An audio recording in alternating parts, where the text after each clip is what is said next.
Hey everyone, welcome to the Withering Effect episode 70. Today's date is November 8th, 2020, and I am Duds, or Duds versus known to the rest of the interwebs. And I'm Jimbo. You may know me as Jimbo Slice 23. And this week we still don't have a guest. We didn't change it.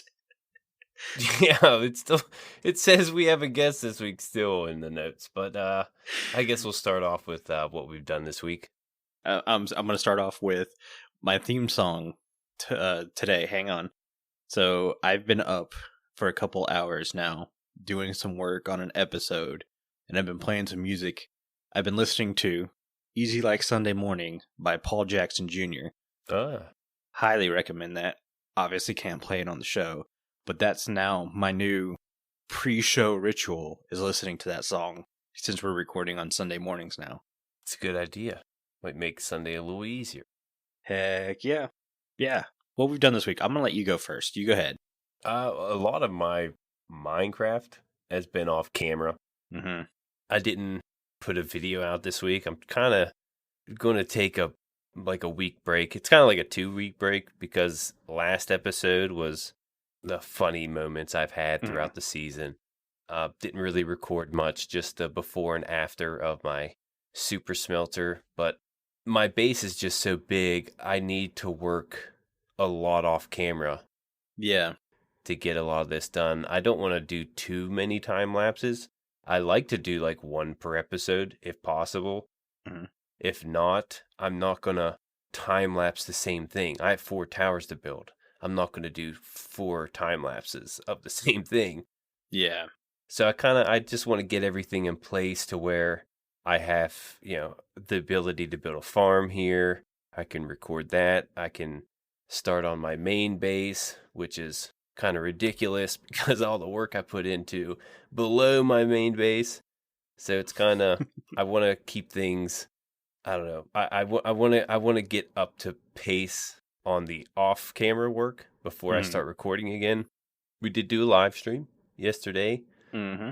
Did a lot of stuff then. I guess that would be a good opportunity for me to stream, though I never really think about just, hey, I'm going to stream today while I do this. I kind of jump on the computer and I'm like, let's go to my base. I'll do a little work here. And then sometimes I'm doing 4 or 5 hours of work on my base. I'm like, man, I probably should have streamed that. Probably could have streamed that. Well, especially considering like you're at home a lot now, especially with the pandemic stuff going on. Yeah. You can play with time zones, streaming wise. Right. And you might find like a whole new niche of people that you haven't been able to get to. Yeah. And the thing is, like, I could do a 24-hour stream and not complete my base. That's how much there is to do. So I can always do a stream. And I say it all the time. Like, I think I'll do it this week. And I don't want to, like, push myself because I say it. So I don't know. I'll see what happens. But I may do a stream this week. I don't see why not. Do it. Yeah. Should I? The big thing with streaming is it's always kind of a tiny bit of a leap of faith. Yeah. Because it's not where you can put a video out there and then people can watch it whenever they can. It's I'm now choosing this designated time to put content out there, and if you're not there to receive said content, you don't get to see said content, which is a little worrisome. Yeah. And I have trouble, like, I don't have a schedule, so I don't really consider myself a streamer without a schedule. Yeah. I kind of just jump on whenever. Some people ask me, like, I was doing Halloween trick or treat this year. I had a friend was like, hey man, I noticed you got that podcast. It's doing real well. And I didn't know they knew, but they were friends of mine on Twitter that, see my tweets and see the show and notice I'm on YouTube and stuff. And and he asked me, he's like, do you stream or anything? I was like, no, I don't really stream. Then again, I do it once a month. It's a stream day. So yeah, I don't consider myself a streamer, but it could be well worth the time streaming to finish all the stuff I got to do. I think so. I think you and streaming go together a lot better than, say, like me and streaming. Streaming for me always gets me super nervous for some reason. but you seem to handle it a lot better. So I'd like to see you stream more. Yeah. I'll consider that then. Yeah, your base is just hugely epic, and I want to see more of it. So, yeah, it gives people a lot of inside look at how I do things and how things are going. So, yeah, it could bring. I mean, even everyone wants to grow in streaming over YouTube. Even like with social media, getting followers, that could always help. Oh yeah, that's it for my week. My week revolved around a dome in a hole under the ocean. Oh. And it's very much like you. I am 7 days out from my last episode, which is about when I put out a new episode. But as of yesterday, I had only recorded the intro. So I was way behind, but I knew stream day was going to be the day I got a lot of work done, because I had a lot of things planned and in work. And oh man. So the dome has been a grind, but not the grind the mountain was. Like, yeah, the dome's grind is more puzzle based. How can I build this without flooding everything and dying? Okay, now how can I clean this up without having a creeper fall on my face and dying? How can I remove these floating blocks through the air without a skeleton shooting me off of them and dying? So, yeah. And when you do things, you want to do it like the quickest, easiest possible way. So just thinking of the easiest, quickest possible way, you waste time doing that, just thinking about it. But then again, you want it to get done quick. Yeah, I've been doing that, and it worked out really well. I'm pretty sure the dome itself is 95% done. Like, the amount of work I did under the dome, cleaning the walls up, trying to get spawnable spots to go away, all the kelp I should probably say that for guys who don't watch the video. So I built a box in the ocean. Jimbo blew a giant hole up there with his flying TNT crater makers, as I'm calling them. That should have been the grind, but that was actually the easy part. Yeah. And so what I did is I built a dome on top of the hole Jimbo made at ocean level, or I should say ground level under the water. And then I had to waterproof it so the surrounding terrain lined up with the dome. And then I flooded the box that I had drained with sponges and stuff. And the only problem with it, the way I did it is I did a netherrack floor and flooded the netherrack and then broke the netherrack. So it's just all falling water. Yeah. On the dome.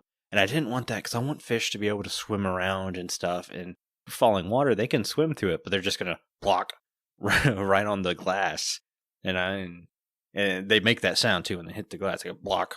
And I didn't really want that. So what I did is I covered the entire dome in kelp. So as I was working under the dome, cleaning up the walls and stuff and preparing for finally getting to build in here, the kelp was growing up and creating new water sources. So now this box is pure water source, which means I can dump the walls surrounding it and finally landscape to make the dome feel like it's been down in this ocean for years and not just brand new structure that pops out of nowhere. Yeah, it makes sense. Other than that, I've actually been working on my stream in the fact that I've got like sound buttons now. I've been working on my new panels and stuff for my stream, which I'm learning Inkscape, which is another free program, and it's all vector based, which is completely new to me. And yeah. I'm old and dumb, so I'm very slow at learning it. But it's been extremely fun to learn a new creative program, so I'm pretty happy with that. Yeah, I've never heard of it. Give it a look. It might help. Yeah, I have to. Should we go ahead and move on to the news? Because we got to get going. I rambled way too long. Yeah, I'm ready. All right. This week, we have a 117 snapshot, 20W45A. If you guys are not patrons, our patrons already got our first impressions episode. We put those up basically the day after the snapshot releases. When they release a snapshot that night, me and Jimbo get together, record 15-20 minutes of our first impressions, and then we go in depth here on the show. Yep. And this is the Java snapshot. There was a Bedrock snapshot with goats and some of the snow blocks, but Java gave us a little bit of other stuff. Java gave us a lot of stuff. Yeah, a lot. Running through what they added bundles, candles, lava cauldron, copper, amethyst, lightning rod, spyglass, tinted glass, and a new mechanic where a shulker hitting another shulker with a shulker bullet can now make a new shulker. I think that's a chance. It's not a guaranteed thing. Yeah, it's kind of random. But I also want to say I think Psycraft has already built a farm using it. They did. I noticed on Ilmango's video they made one. Now this is all, this is a snapshot. Mm-hmm. Mechanics can change. They change all the time, so they might do something different. I do want to talk about this whole shulker box thing. There's one thing I would like, as if when they do duplicate, it would be nice to have a baby shulker box. I just think that would be cool to see a baby shulker box. That's all I wanted to say. So what you're saying is they breed by shooting each other. Yeah.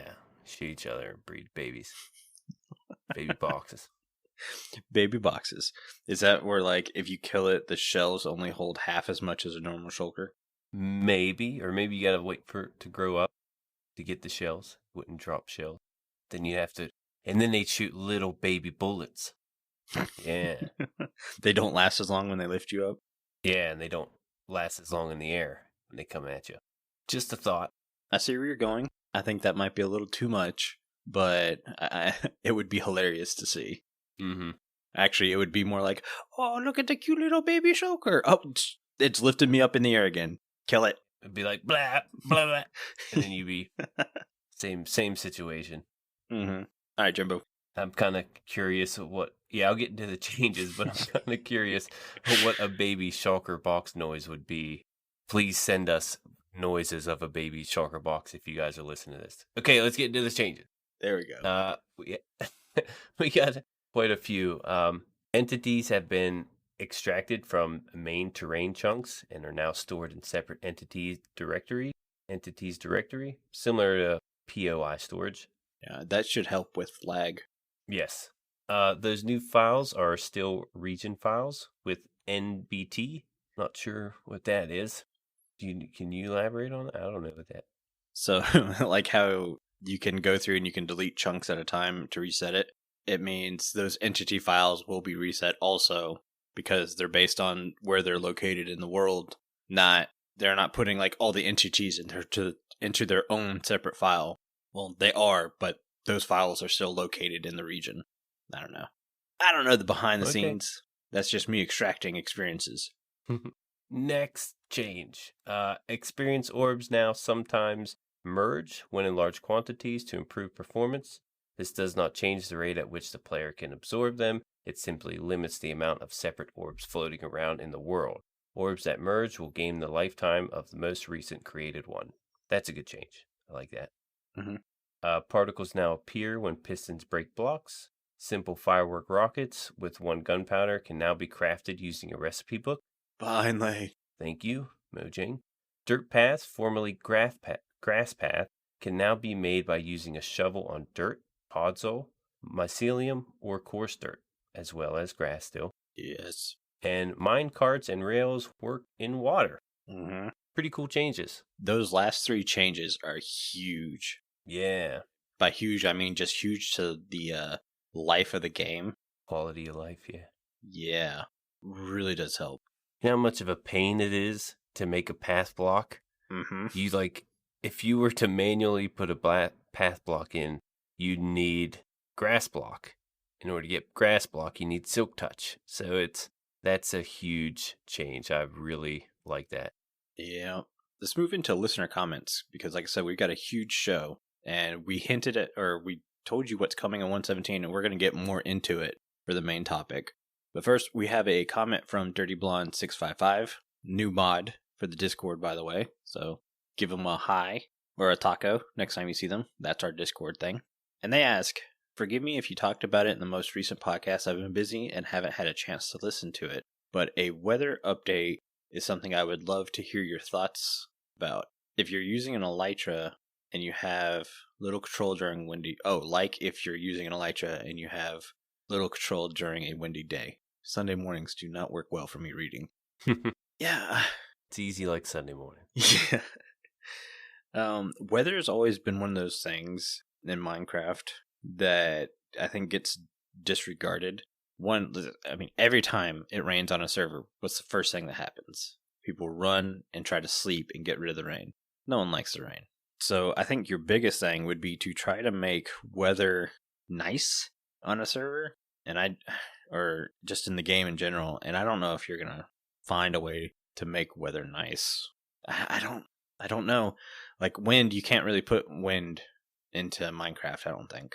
I don't know of a good way to do it. I mentioned a long time ago about the animation of maybe seeing the grass sway from the wind. I wouldn't know how you would make it to affect the player. That is a cool idea. It's definitely different to how the wind can make, the flight a little bit less controllable. The weather thing, they kind of give it to you. Besides the rain part, like they kind of give it to you within biomes. Like every biome has its weather. That's where you get your weather. Seasons, I was always for seasons until maybe they implement it. Maybe I won't like it. Yeah. But I would like to see something like that. I guess you would have to play with the, resource pack that has it to see if you would like it. You can always play with it. The wind thing, though, you don't have that anywhere. It's definitely a different thought. I don't know if that would be a thing. I do like the wind animation. Yeah, for me, if they were to add wind, it wouldn't necessarily be in like a weather type update. It would be in a redstone type update.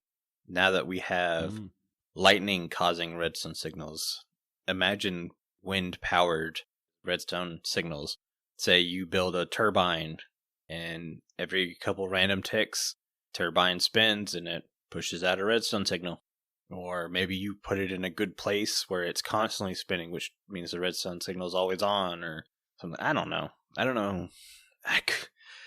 Just off the top of my head, I don't think there's a good enough way to put weather in the game without causing natural problems. Like, you don't want to put a mudslide in Minecraft. Yeah. Because then you run the chance of ruining someone's build by doing something the player had no control over. Yeah, or with this kind of update, like an avalanche, that would definitely be...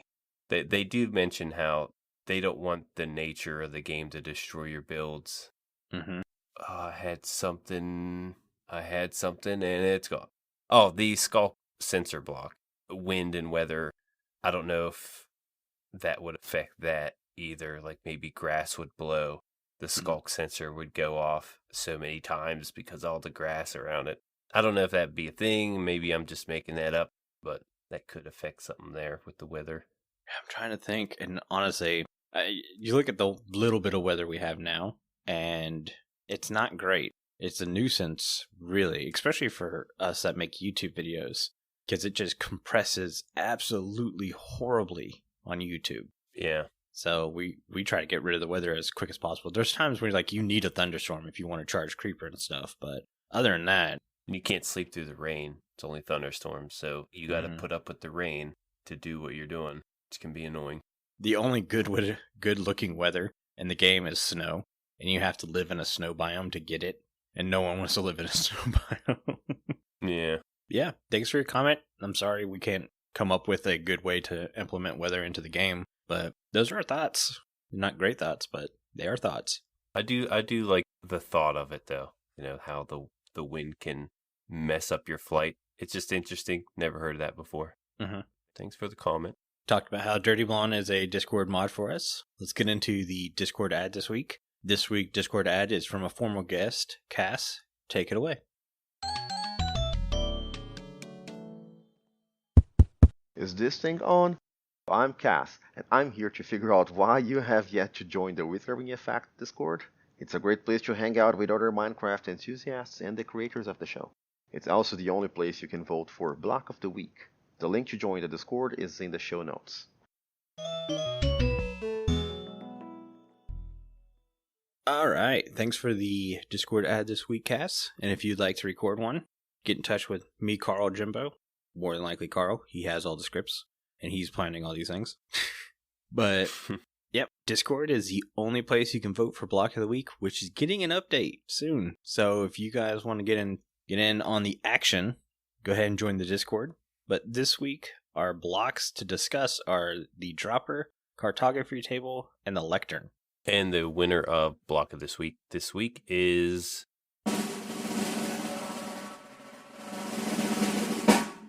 Cartography Table. Mm-hmm. Congrats, Cartography Table. Everything went okay. Everything went. My screen went black here for a second. So Cartography Table had 30 votes overall. Pretty big. Dropper had 11. Lectern was 7. So it's a pretty overwhelming vote for the Cartography Table. Mm-hmm. And a couple things on that. Cartography Table can be crafted with 2 paper and 4 of any wood planks. It is used for cloning, zooming, and locking maps. Used as a cartographer's worksite. It can be found naturally in villages. Locking a map on the Cartography Table requires a glass pane to prevent the map from changing.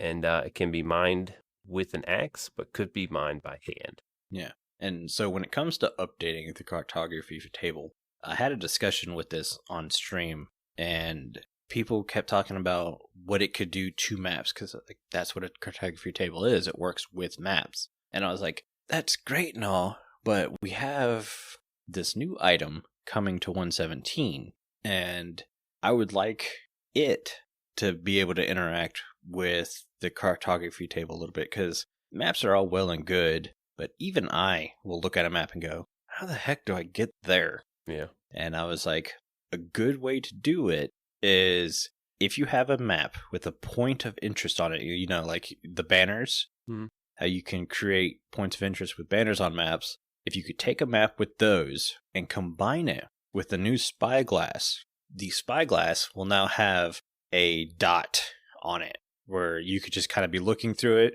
and you'll see the dot, and you start traveling towards the dot would get bigger and bigger until you've hit that point of interest. And to me, that would be a way to combat the gripe of, well, the spyglass is just an Optifine addition. I'm not going to use the spyglass because I use Optifine. Well, imagine if the spyglass, you could put points of interest into it so you don't have to look for the map anymore. You've now got the spyglass so you can zoom and see your point of interest. Yeah, it kind of upgrades the compass. Yeah. Also. Mm-hmm. But you still need the compass for the map to make the map. So the compass would still be involved. Yeah. Yeah, that'd be pretty neat. I think so. There is a really good suggestion in the Discord from Square Root. Mm-hmm. He mentioned that he wanted to give a way to recenter a map.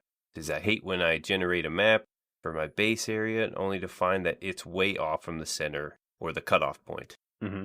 I want to be able to center my base on a single map. I think that's a pretty good idea. Be able to center things on a map. Mm-hmm. I think to do that, you'd have to have a way to lay out multiple maps. Because obviously a map just holds those few chunk generations. So you would have to have multiple maps and then be able to like move a little cursor around. Yeah, move by chunk. Yeah, and it's like I want to highlight these chunks. These are now my new map. Yeah. But that also makes what map art so great, is that somebody was able to find the perfect center of a map and then do these crazy designs on top of it. Yeah, the map art kind of correlates with that, or goes against that, I guess you could say. Mm-hmm. He did mention something about getting a display on your map for the coordinates. That's not too bad either. No. Like instead of looking at your map and just seeing a banner, that banner would give you the chords. Or maybe you can put something else down that could give you the chords on that map. Because maybe the map you're looking at is a lot farther away, and you can look at it, put your cursor over top of an area and get those chords. Mm-hmm. Wouldn't be a bad fix. It'd probably help in Bedrock more because it's easy to access chords in Java. Bedrock might need a little bit more help to find chords. Yeah. Anyways, let's move on because we still have a lot to cover and we're quickly running out of time. Yeah, I just wanted to give a shout out to Square Root because I thought that was a pretty good idea. Yeah, very good ideas. So 117 snapshot 20W45A. What we're going to do is I'll read a section, and basically, like, I have amethyst is the first section we're going to read through. And amethyst has 1, 2, 3, 4, 5 sections. So I'll read a section, we'll talk about it. Yeah. I'll read another section, talk about it, and then we move on to the second thing. Jimbo will read one, and we'll do the same thing back and forth. And we're following the snapshot page on Minecraft.net. So if you want to follow with us, that's where you can do. Link should be down in the show notes. It's all actually in alphabetical order. Well, there we go. Even better. So amethyst. Amethyst blocks comes in block form inside geodes in 2 ways. Block of amethyst and budding amethyst. All types of amethyst blocks, clusters included, create beautiful sounds when you walk on them, break them, place them, or hit them with a projectile. Very true, and it's very cool sounds, and I'm super excited for amethyst. Yeah, I didn't expect those kind of noises, but I do like them. Straight up like wind chime sounds. It's awesome. Mm-hmm. Which makes sense, being crystals. Mm-hmm. So now we have the amethyst clusters. They grow from budding amethyst, which can be found inside the geos. Clusters have 4 growth stages: small amethyst bud, medium amethyst bud, large amethyst bud, and amethyst cluster. Clusters can only grow when they are placed on budding amethyst blocks. Fully grown amethyst clusters drop 4 amethyst shards or more with fortune, or when using an iron pickaxe, Jesus, words. Iron pickaxe or higher is used, and drop nothing otherwise when broken. So you gotta use a pickaxe or you get nada. Mm-hmm. Clusters can be silk touched at any stage. Now, we didn't mention this before, but the 2 amethyst blocks, one can be used for growing the amethyst, and the other one can be mined, but the one to grow the amethyst can't be mined. Right. There's the only way you can distinguish them is there's kind of like a star inside the middle of the ones that you can grow from. Mm-hmm. Those are the budding blocks, by the way. Yep. The geodes themselves can be found anywhere underground in the overworld, but we have seen in the snapshot that a lot of them are spawning like at terrain level at 65. I didn't notice that. So they're like sticking out of the ground. They have a new outer layer called Tuff, which is kind of a rough-looking andesite block, and a second layer called calcite, which looks like a smoother, less noisy diorite. Mm-hmm. And then the inner layers, the amethyst blocks and stuff. Yeah, I'm kind of curious if we're going to get stair and slab variants of the Tuff and calcite. That would be pretty cool to see, but nothing on that yet. No, I doubt it, honestly. Yeah, it doesn't look like it. It says shards drop in a cluster up to 4, or drop 4 shards and then more with fortune. We already talked about that. Mm. Budding amethyst. On any side of budding amethyst block where there is air or water source block, a small amethyst bud will eventually grow. Amethyst buds can only grow when attached to budding amethyst and will grow until they become amethyst clusters. One thing they're not mentioning is you can't move the block these things grow on. Like, they have to stay in place. Yeah, you can break it, but you're not going to get the block. Yeah, it can't be moved. Got to be farmed. Crystals got to be farmed in that zone or biome, whatever you'd like to call it. Mm-hmm. I did notice that, at least as of right now, they can be pushed with pistons. Oh. Except for the clusters, but all the other variants below the clusters, they can be pushed with pistons. They don't break. Usually you hit it with a piston, it drops it as an item, but not in this case, at least for now. Nifty. I'm sure we will see farms in use of said mechanic. I did see a cool idea on Twitter where they mentioned that maybe you can make more of the budding amethyst just by keeping them kind of like how grass spreads through dirt. Maybe the budding amethyst block can spread from budding amethyst to regular amethyst. I thought that'd be a cool idea, but they mentioned it would take time. I guess there's a little balance in there. Because in this case, you would have to, leave your budding amethyst block where it's at and just farm them. And they can be all over this little circle range. It might be a little difficult to farm in that case. So they mentioned maybe you can, maybe it can spread. Yeah. Thought that was a pretty cool idea. I agree. I'm not a fan of the farming things on plates. Like, I honestly think you should be able to silk touch spawners and move them. I get why you can't. It's a very OP thing, and you're basically trusting your player base not to take advantage of it. But I don't know. Yeah. If I'm in a single player world, I definitely am like considering silk touch spawners just to make my life easier. Because I mean, it's Minecraft. You play Minecraft how you want to play it. That's the great thing about it. Mm-hmm. That's the beauty of it. You can always set it up to where you can move the spawner or possibly move your budding amethyst. Yeah. But it's not for vanilla, apparently. Nope. Next, we have Dud's favorite subject. That's why I gave it to you. Bundles. Bundles are items that hold other items. A bundle can hold a mixture of items, but only one stack's worth. For example, a bundle could fit 64 dirt, 34 dirt plus 32 stone, 32 dirt plus 8 ender pearls, one of every color of wool, concrete, carpet, and terracotta, 64 blocks in total, or one diamond helmet. That's where I'm kind of torn on the bundles. Mm-hmm.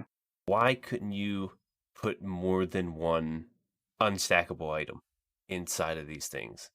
That kind of did it for me. Yeah. Use right click to put in an item into the bundle. Right click a bundle to empty it. That's another thing. Wrap a present in a bundle and give it to your friend.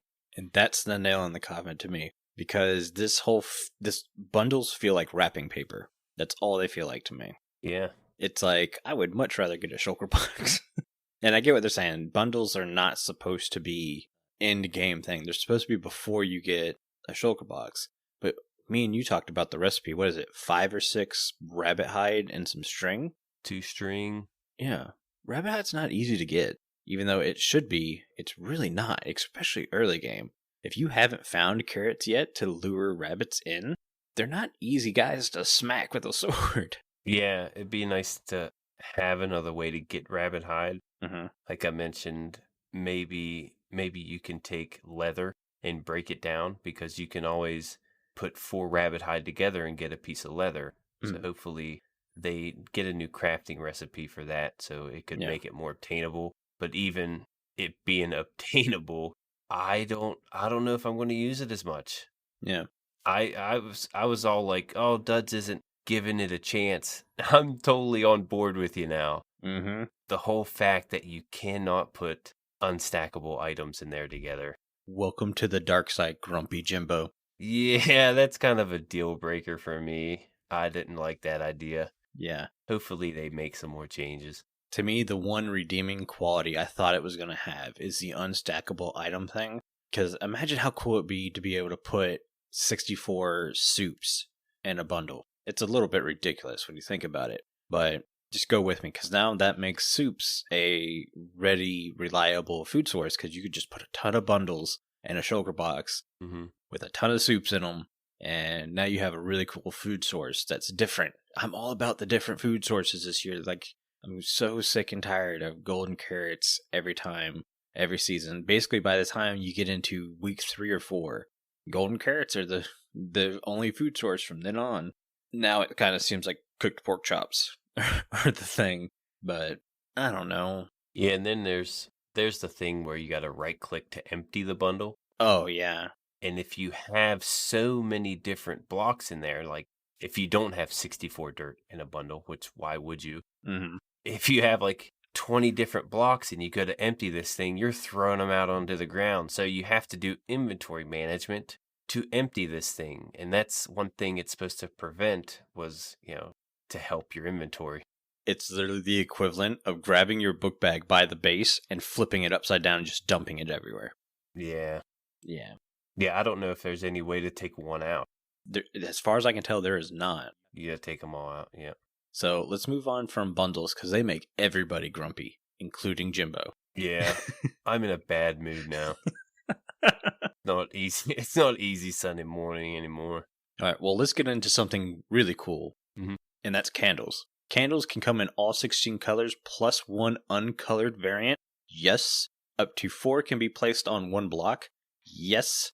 Candles allow you to properly wish someone a happy birthday, meaning you can put a candle on a cake. Yes. They are waterloggable, but obviously they can't light underwater. Yes. Candles are awesome. The only downfall is they don't put out 15 light level. They only go up to like 12 or something like that. Yeah. Which I get, because candles in real life aren't super bright either. Little disappointed in the light level, but it's not hurting my love for candles. I think you get 3 light level per candle. Yeah. As you place them. We did notice before that were black and white candles. It's awesome. We get the full 16. You actually get 17. Yeah, because there's one is uncolored. Yeah. Which means that there's a new color in Minecraft. Just saying. Yeah. It's like an off-white. Yeah. Kind of like a sandy look. Kind of the in-between of a sandstone and a bone texture. Yeah. This kind of helps my mood out, Duds. Thanks for bringing up candles. Candles make everyone happy. I love new light sources in Minecraft. They need more new light sources. Mm-hmm. I'm curious. I didn't really get to see if you could put more than one candle on a birthday cake. I only noticed one. Yeah, I've only noticed one. So that's something to look out for. If anyone knows, let us know. I don't think we could put the 30-something candles me and you need on a birthday cake. Jimbo's like, don't remind me. Grumpy Jimbo again. Grumpy Jimbo's back. What's your next one? Cauldrons can now be filled with buckets of lava. Yeah. Filled lava cauldrons give off a redstone signal strength of 1. I'm coming up with designs for cauldrons right now using this lava trick. Pretty excited. I'm going to keep them hidden because I think I'm going to use them in my new base design, but yeah. Yeah, I could see them as a good trash can. Trying to think of other ways I could use it. I'm sure the Minecraft community can think of thousands of different ways, but as of right now, it's a cool update, but it's nothing mind-blowing. Well, the big thing I want to know is if lava in a cauldron will still set wood on fire. Yeah. So if it now doesn't set wood and stuff on fire, that's a huge update early game. And now that you could have an easy 15 light level light source that does multiple things. There you go. That's what I needed. It's another light source. Yeah, you're welcome. So let's get into copper. Copper has a ton of stuff again, so I'm sorry you have to put up with me reading. I'm glad you got all the all the big reading stuff. Yeah, I usually give you the big reading stuff, but it didn't work out this way this week. So copper blocks. You can craft copper blocks using 9 copper ingots. Craft cut copper stairs, and cut copper slabs. First of all, cut copper, I mean, that's dangerous. You can cut yourself. Sharp edges. And you can use honeycomb to wax the copper blocks, and that keeps them in their oxidization state. So whenever you see one change state to a state you want to keep, you just rub the wax on it, or the honeycomb, and it waxes the copper. I think it changes the name of the copper too. So if you're trying to do an item sorter, you need to have that on mind. Of course, now I want to know if you have a copper in an oxidized state that's not waxed and you break it, does it stay in that state or will it change in your inventory? Dun dun dun. I think it stays in that state, if I'm not mistaken. I would think so too. There wouldn't be any reason to wax a fully oxidized copper because it would just be green. It wouldn't change from then. Yeah, well, I'm saying like if it's in the first oxidation state, you break it, you forget about it for 3 months, you come back, you put it down, it remembers that state it's in, or does it automatically go back to regular copper, or I don't know. Gotta play with it. Yeah, I was just mentioning, don't use your honeycomb to wax fully oxidized copper. Yeah, don't do that. That would be a waste. That would be a waste. Copper ore can be found in ore blobs, no longer veins. It's blobs across the overworld, similar to iron and coal. And they're saying that this is not the final generation. They're going to play with it some more. You can smelt copper ore to get copper ingot. So it's literally just like iron. It looks like 1 ore equals 1 ingot. So hopefully there's a good amount of ore in a blob, because obviously stairs are really expensive. Yeah. And I don't know if a metal block such as copper is going to get to use the stone cutter as a way to make stairs and slabs. So And if I'm not mistaken, this is the first ore that you can make stairs and slabs out of. Oh, you are right. Never really thought about that. Yeah, I'm trying to think back. I think you are correct, sir. Good one. Yeah. Well, speaking of the fancy things this new ore can do, you can craft a lightning rod. It's crafted from 3 copper ingots, I'm assuming straight up and straight down. Your crafting book will tell you. To keep your build safe, you can use the lightning rod, and during thunderstorms, lightning will strike the rod and not your wooden roof. So your house will no longer catch fire. The rod itself will protect an area 4 times 16 blocks around from the sometimes devastating lightning strikes. Really worded things. Maybe I'm just really bad at reading. Yeah, I didn't know sometimes they can be devastating. Didn't know. Yeah. Lightning rod also gives a redstone signal when struck by lightning. We talked about that earlier, which means redstone is electric. Yeah. So we actually get 2 redstone blocks from this update. That and the skulk sensor. Yeah. But that also means to me that copper should also conduct redstone signals, which I don't think is going to happen. I think that's just too much. It's a good thought. Yeah, if lightning rods can produce redstone signals, then I feel copper in itself should be able to produce redstone signals, which honestly is something I'm against. I'm not a fan of that. So, I don't know. Yeah, I guess if you would give copper that ability, you might have to give it to iron and gold. Exactly. So, yeah. So, copper will oxidize over time. There are 4 stages. You have copper, lightly weathered copper, semi-weathered copper, and weathered copper, which is the pure on Statue of Liberty green. Mm-hmm. If you guys didn't know, the Statue of Liberty was made out of copper, and yes, it was very orange when it was first installed. It takes 50 to 82 Minecraft days in loaded chunks for a copper block to oxidize one stage. I like this. I'm okay with that. Yeah. Yep. It means that farming copper in weathered states is going to be really tough, but at the same time, I think it's really cool. I'm willing to have the grind for copper because of the copper is just going to be a really cool detail block from now on. It's going to be amazing. I can't wait to use it. Mm-hmm. And like we said, if you have your copper in a state of oxidization you like, wax it with the honeycomb and it stays in that state. You can wax it on any state, which means you'll be able to keep those blocks forever. I don't know if you can unwax a copper block, though. That's a good question. It would be nice if you could throw a copper block in a cauldron with water and it would remove the wax. Yeah. Give another use for some cauldrons. Yeah, but then again, wax is supposed to prevent water. That's true. Didn't think that through. So there might be something else to use to get the wax off. That is I never really thought about that. Can you unwax it? I do love the idea that it takes so much longer for it to change state. Mm-hmm. They wanted it to have that feel of, age, I guess. Mm-hmm. And if you'd make it every 20 days, we were thinking 30 days would be long enough.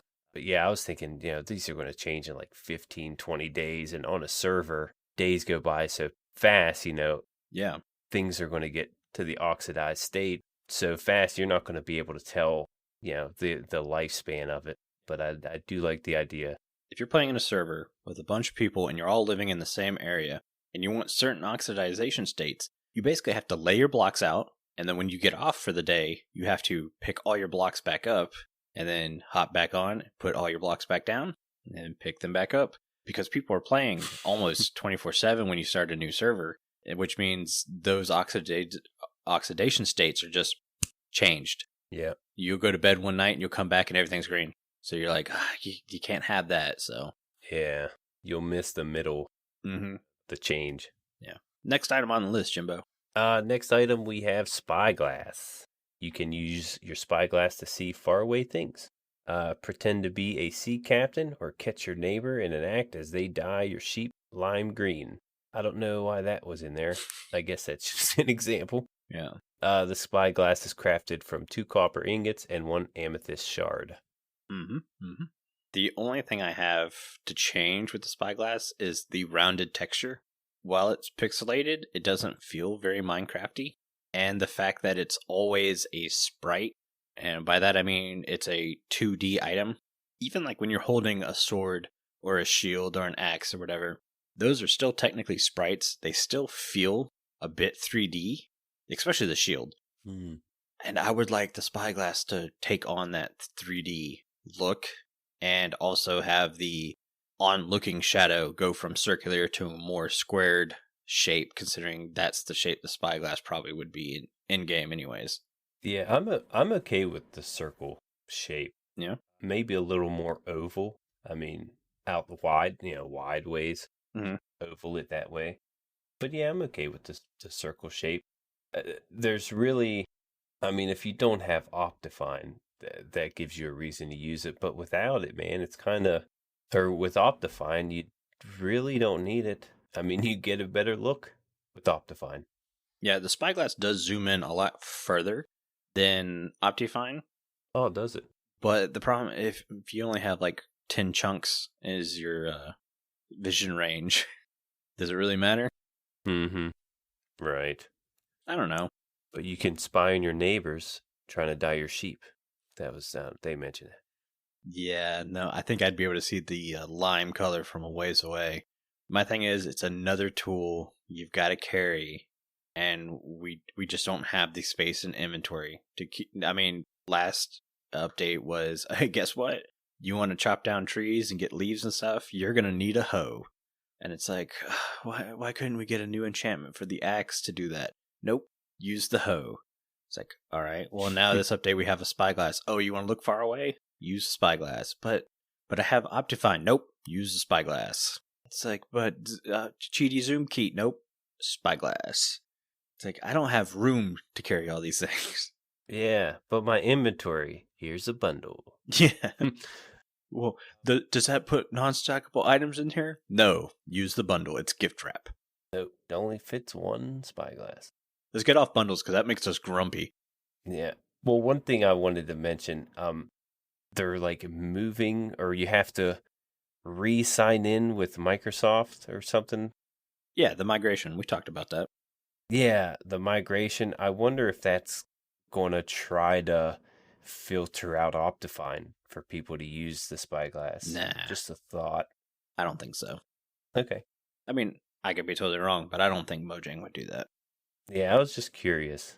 I think they're very much in line with the modding community, and they don't want to upset the modding community. Yeah, that's true. The final thing in this snapshot, man, we've been running through. There's so much in this snapshot, but it's tinted glass. I'm very excited for tinted glass, actually. So tinted glass is a type of glass that does not allow light to pass through. So we can see through it, but no light actually goes through. So you can build a dark room out of tinted glass, which is awesome. Mm-hmm. And to craft it, you put a glass block in the middle of 4 amethyst shards, and you get tint. Tinted glass can be obtained without silk touch and does not shatter like normal glass. That's good. That's kind of very cool. The only tinted glass I've seen, though, has just looked black. Yeah. So I don't know if you can do colored tinted glass or not. I didn't notice. I'm thinking so your witch farm, which you've fully enclosed so it stays dark, but you can't see inside of it because it's dark. You could have used tinted glass. Mm-hmm. Glass would make it, glass would make it unusable. No more do you have to do big roofs over dark mob farms. You can just use tinted glass. Mm-hmm. Spawners as well. Mm-hmm. Spawners as well, same thing. You definitely see that. So I'm looking forward to using tinted glass. It kind of feels like it's very specific, but it's a specific use that I would find useful. So, yeah. And I'm sure there's definitely creative ways to use it. My first thought is there a way to use it to get the mirrored effect finally? I don't know. One thing to note that I'm pretty sure it's not a transparent block, so you can suffocate in it. Yes, very true. Unlike the other glass blocks as well. Yes. So don't try to ride a minecart through it. Yeah, don't do that. I don't think people do that anymore. From the old days when you needed glass blocks over minecart rails so nothing spawns on them, but yeah. Anyways, so that's kind of it. Before I have Jimbo read us out, I want to say a huge thank you to all of our patrons for supporting the show. Our milk level patrons are Aubni, ChiefBigBear, Crock, ohbeep, StoneFigure, TheOfficialCCL, viperoustuna, and YDYT. That list is getting long. I'm having to take breaths in between. I took a breath. Yeah. If you guys would like to get access to exclusive benefits and hours of extra content each month, please consider joining at patreon.com/The Withering Effect. And if you like the show, you can share it with all of your friends and on social media. If you listen on Spotify, follow us. Or if you listen on Apple Podcasts, leave us a nice review. Doing any of these really helps the show reach more listeners. If you'd like to get in contact with us, send an email to podcast@thewitheringeffect.com. Tweet us, leave a voice message, or join our Discord where you can have a chat with everyone who works on the show and fellow listeners. All the links will be in the show notes. This show has been brought to you by Jimbo and myself, but also our digital producer, Carl. He helps make sure the show ends up where it should be, and the amazing music you hear in the intro and outro is created by the one and only Decoy. Everyone's social media info can be found down in the show notes. You guys have been awesome as always. Thank you so much for the support and getting withered with us. You should probably go drink your milk now.